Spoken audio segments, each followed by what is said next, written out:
ada hal-hal yang tanpa UU ini mereka tidak akan punya orang yang bisa menolong mereka untuk mengatasi kemungkinan eksploitasi yang terjadi dalam ketenaga kerjaan, apakah itu dilakukan oleh lembaga penyalur dan sebagainya. UU ini bisa memberikan kepastian hukum untuk mereka yang selama ini tidak mereka dapatkan.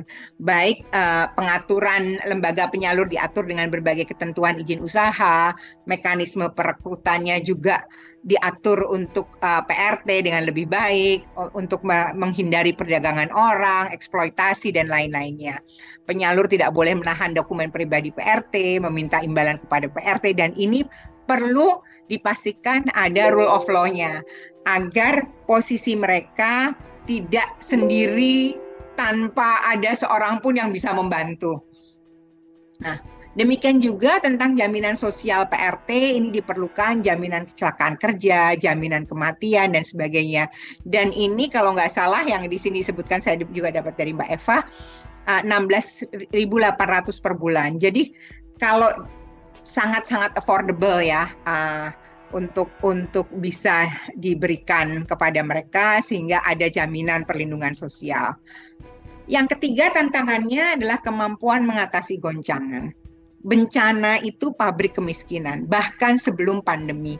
Sebelum pandemi itu ada sekitar 18.000 bencana besar dan kecil yang notabene kerugiannya mencapai 16 juta dolar. Dan orang miskin itu setiap tahunnya gantian. Ada yang masuk, ada yang keluar. 50% orang miskin adalah miskin baru. Kalau saja kita bisa mengatasi bencana dengan baik, baik dengan preventingnya maupun mitigasinya, maka kemiskinan akan lebih cepat turunnya. Dan ini bencana tadi kita sudah lihat, kita sudah obrolkan bersama, keluarga PRT sangat rentan bukan hanya bencana terhadap PRT-nya itu sendiri, apa yang terjadi di desa akan punya dampak terhadap kemampuan mereka untuk melakukan menabung dan sebagainya. Memastikan keluarga PRT mendapatkan jaminan sosial kesehatan ini sangat penting karena sadikin itu terjadi sakit sedikit miskin. Kemudian jam kerja yang manusiawi, istirahat libur, cuti berdasarkan kesepakatan, memastikan PRT memiliki KIS.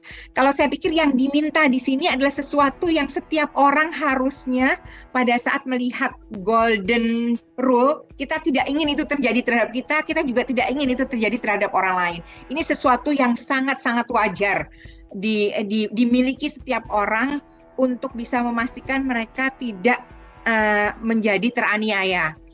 Tentu saja di sini urun dana, urun peduli, urun pikiran, urun disiplin dalam pengentasan kemiskinan adalah kewajiban semua kita. Kembali lagi yang hadir kita dorong dengan UPRT ini, majikan dan pemerintah hadir, tetapi kita semua juga harus hadir untuk itu.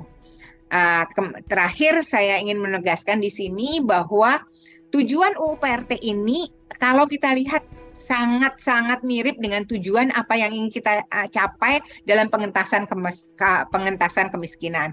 Karena kemiskinan itu multidimensi, bukan hanya persoalan ekonomi, tetapi juga persoalan keamanan, kepastian hukum, dan sebagainya. Mencegah segala bentuk diskriminasi.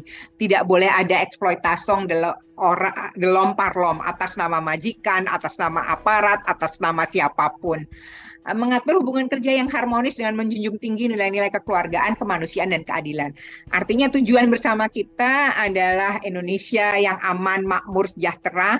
Ini diperlukan untuk memastikan setiap orang juga mengalami, bukan hanya orang-orang tertentu yang mendapatkan winner take all fenomena.